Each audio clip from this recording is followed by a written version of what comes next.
What's up everyone? In this episode of Motive Garage presented by Howtech, it's time for some cosmetic upgrades to our R35 GT-R.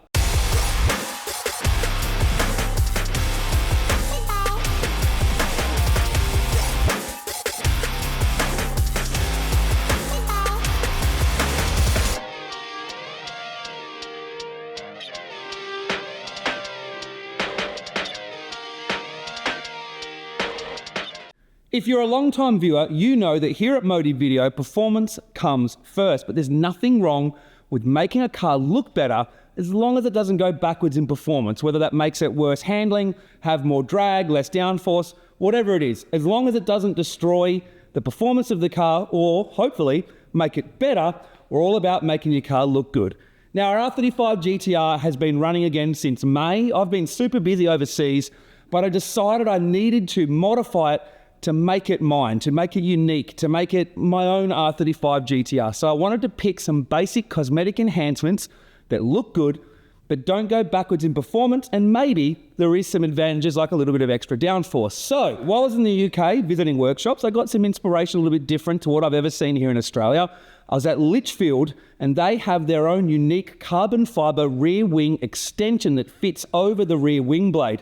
Has a little gurney flap on the back for a little bit of extra downforce, but it does look awesome. I've never seen one in Australia, so it's a nice little unique touch for the car. Now I need to offset that with something on the front lip, and also our front lip is a little bit damaged. Don't know why, don't know who did it, but I wanted a carbon front lip. So I reached out to the guys from Just Jap and got a Kansai Service Center carbon front lip. So let's take a look at them, get them on the car, and we can finally have an R35 GT-R that is modified, unique, and ours. Let's go.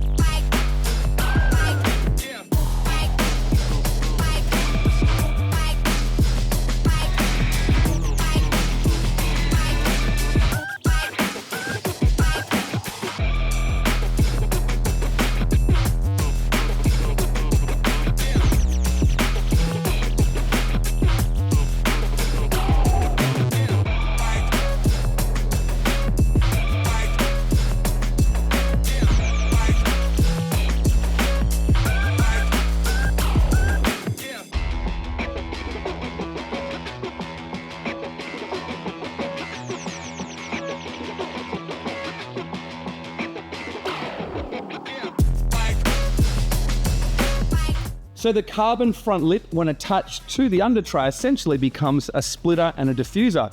This section here is curved up, which, as we know, when you're trying to make a diffuser, you need that curved section up to create a low pressure zone. And the front carbon lip here essentially acts as a splitter. Not a very big one though. Now a splitter works when it separates the air. Some goes over the top, some goes underneath. Now the air on top hits this vertical part that's perpendicular to the air, creates a high pressure zone, which builds up over the top of that splitter or lip and then pushes down on it.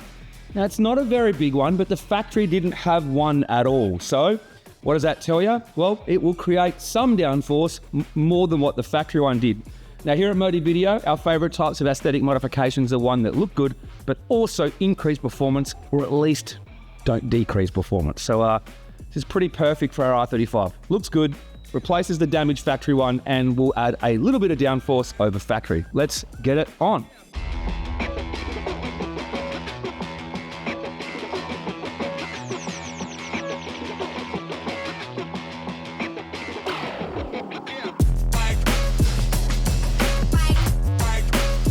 This is everyone's favorite bit, right? Lowering the car down so you can see how it looks. Let's go. Oh yeah. You know what, I'm not gonna show it like this. I'm gonna cut here, get it outside, get it clean and show what it looks like. Let's go.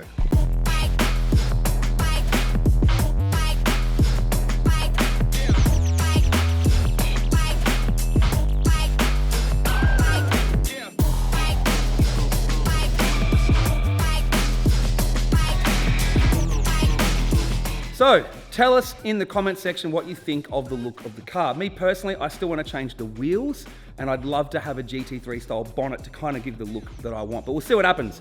I just wanted to get this feature done quickly because we've been so busy traveling around the UK and the US, we haven't touched cars very much. So this was a good chance to just basically get a bit of content for our R35 GT. I'll let you know it's still here.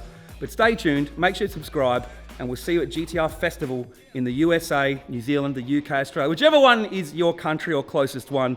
But our next one is PPG GT-R Festival USA, Texas Motorplex, November 14th through 16th. If you can't make it, buy some merch. And if you can, we'll see you there.